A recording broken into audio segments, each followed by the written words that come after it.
Imagine two friends. Both are 30 years old. Both earn around $75,000 a year. Both decide that this is the year they'll finally take investing seriously. At first, their paths look almost identical. They each set aside a few $100s every month. They both read investing books, follow finance channels, and open investment accounts. If you looked at their bank statements after the first few months, you might think they were making the same smart decisions. But fast forward 15 years. One of them has built a growing investment portfolio, navigated unexpected setbacks without derailing their progress, and feels increasingly confident about the future. The other has spent years starting and stopping. Market declines made them panic. Credit card debt kept returning. Emergency expenses forced them to sell investments at the worst possible times.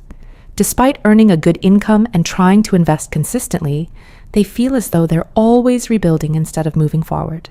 The surprising part is that their difference wasn't caused by picking better stocks. It wasn't because one could predict the market, and it wasn't because one earned dramatically more money. The difference began much earlier with the order in which they invested every dollar. Most people spend an incredible amount of time asking what they should invest in.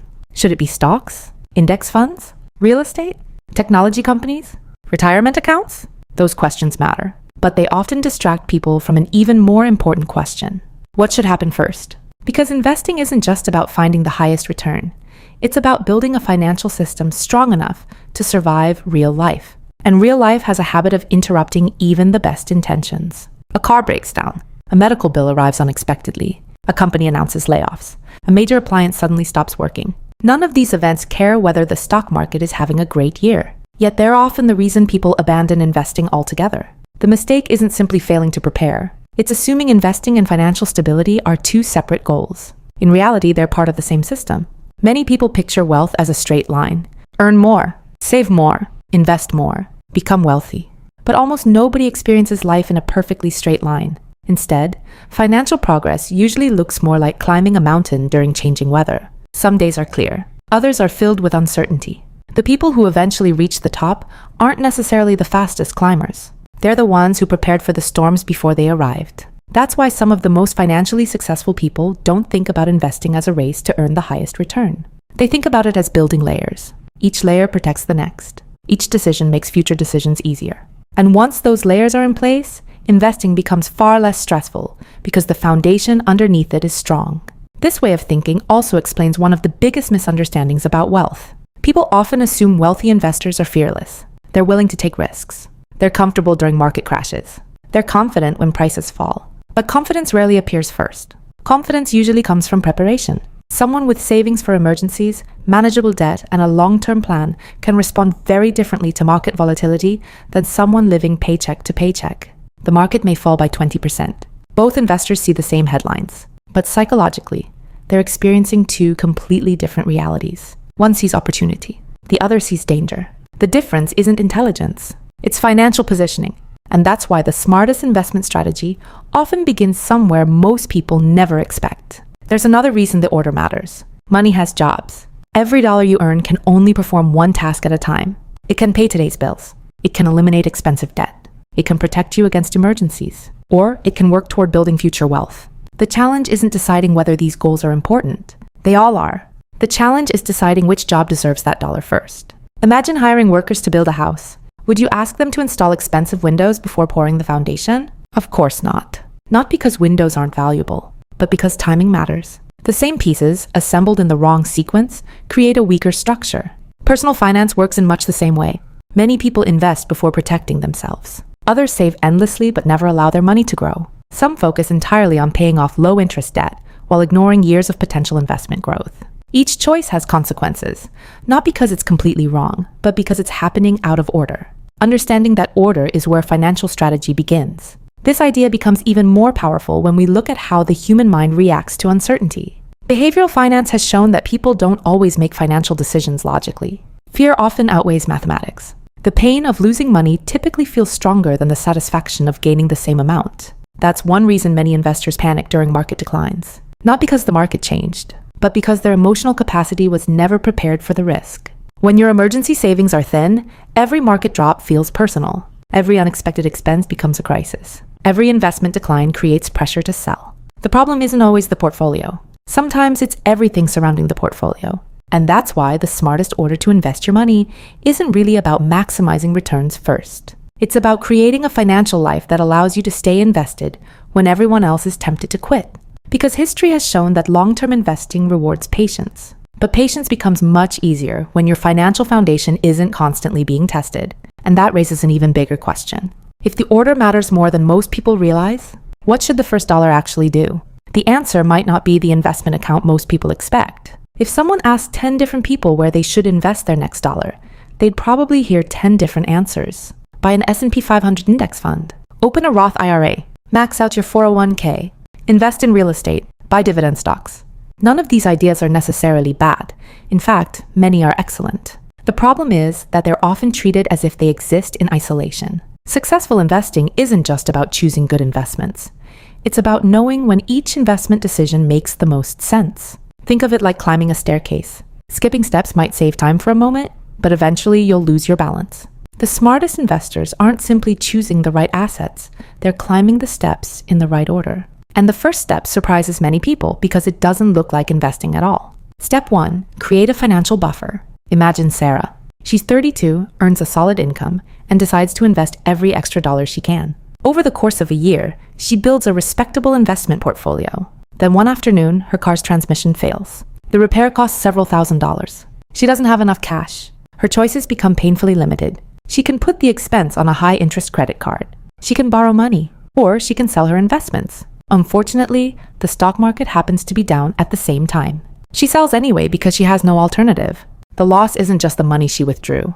It's the years of future growth those investments might have produced. This is why many financial planners recommend building an emergency fund before aggressively investing. An emergency fund isn't designed to earn the highest return. It's designed to protect every investment you make afterward. In other words, cash isn't competing with your investments. It's protecting them.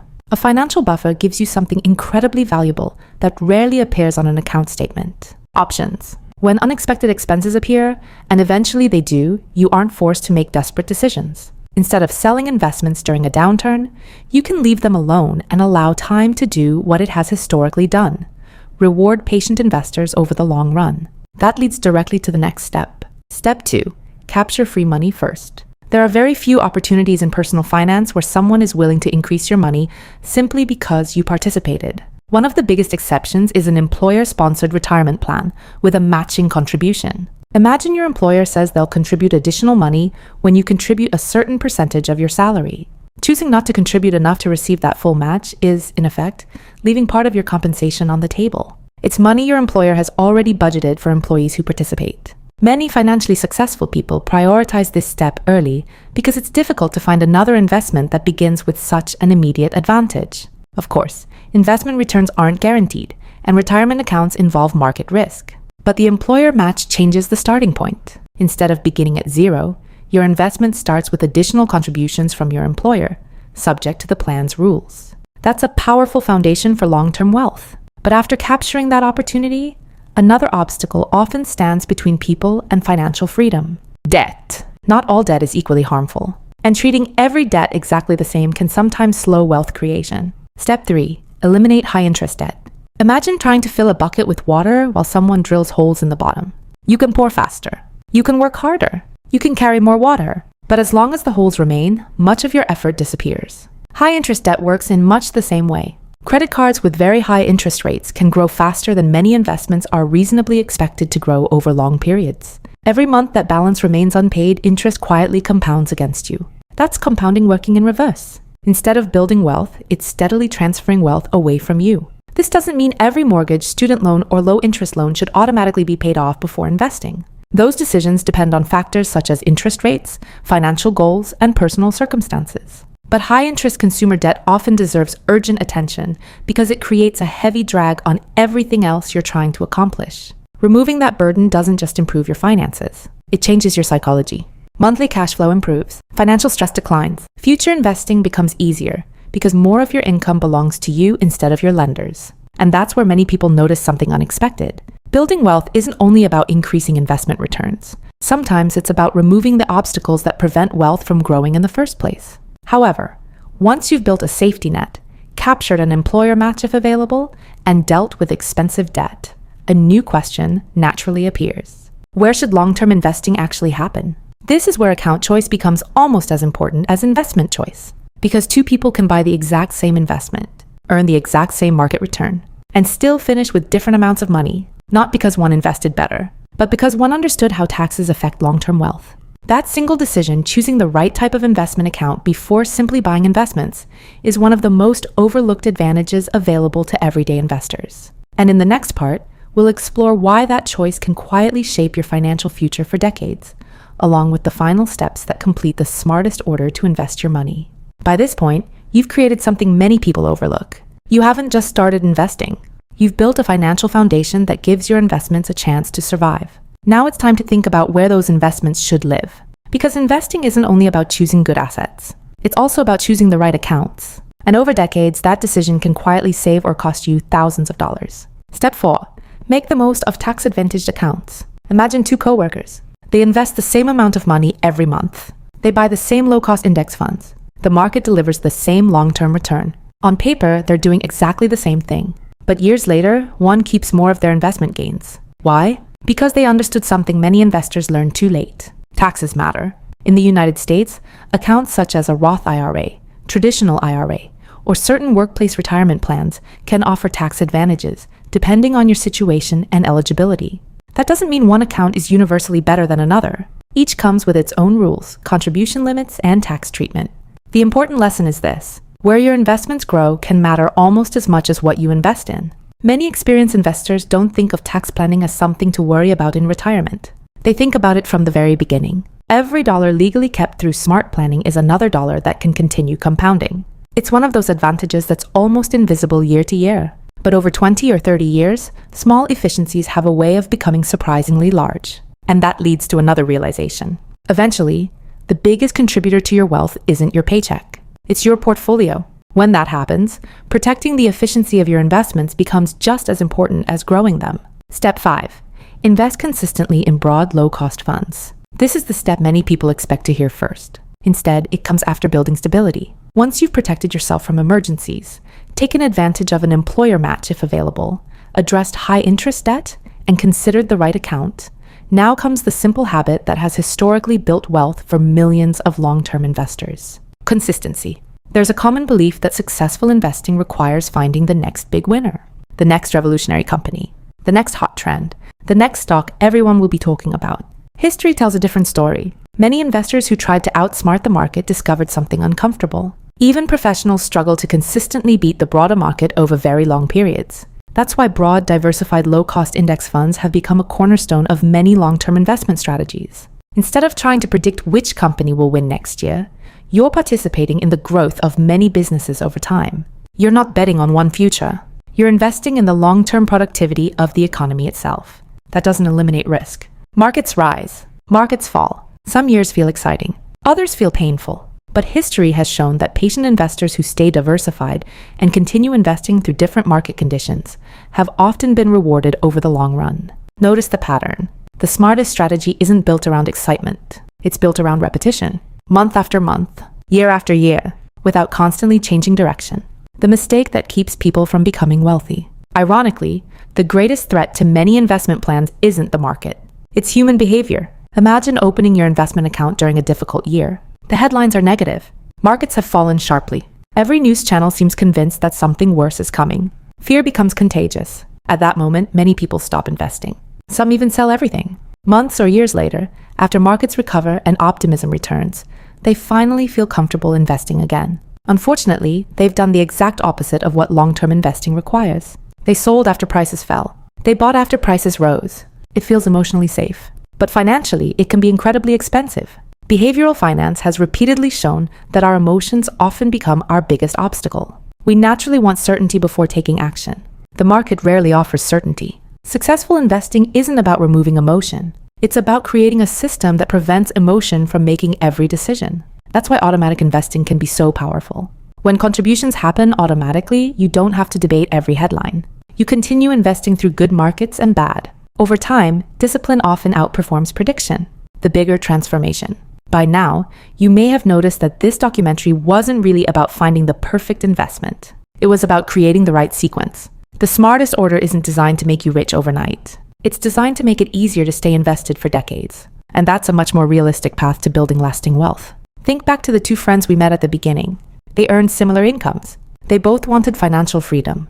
They both believed investing was important. But one built a system. The other chased investments. Over time, the difference became enormous. Not because one discovered hidden opportunities, but because one made fewer costly mistakes. That's an important distinction. Building wealth is often less about finding extraordinary returns than avoiding unnecessary setbacks. Every emergency fund prevents panic. Every dollar of high-interest debt eliminated removes a financial headwind. Every employer match captured strengthens your foundation. Every tax-efficient decision allows more money to remain invested. Every consistent contribution gives compounding another chance to work. Individually, these choices may not seem dramatic. Together, they become a system. And systems are what create long-term results. Final reflection. Many people spend years searching for the perfect investment, the perfect stock, the perfect fund, the perfect moment to begin. But the people who quietly build wealth usually focus on something else. They build habits before they chase returns. They create stability before they pursue growth. They understand that investing isn't a single decision. It's a sequence of decisions repeated over time. Because the truth is, money grows best when it's given both time and structure. Time allows compounding to work. Structure allows you to keep investing when life becomes unpredictable. That's why the smartest order to invest your money isn't just a checklist. It's a framework for making better financial decisions year after year. The goal isn't to have the most exciting portfolio. The goal is to create a financial life where temporary setbacks don't force permanent mistakes. If you can do that, you've already solved one of the hardest parts of building wealth. And years from now, you'll likely discover that your greatest investment wasn't a particular stock or fund. It was the system you built around every dollar you earned. If this documentary gave you a new perspective on investing, consider subscribing for more videos that break down the principles behind long-term wealth building in simple, practical ways. And let me know in the comments, which step in this investment order are you working on right now?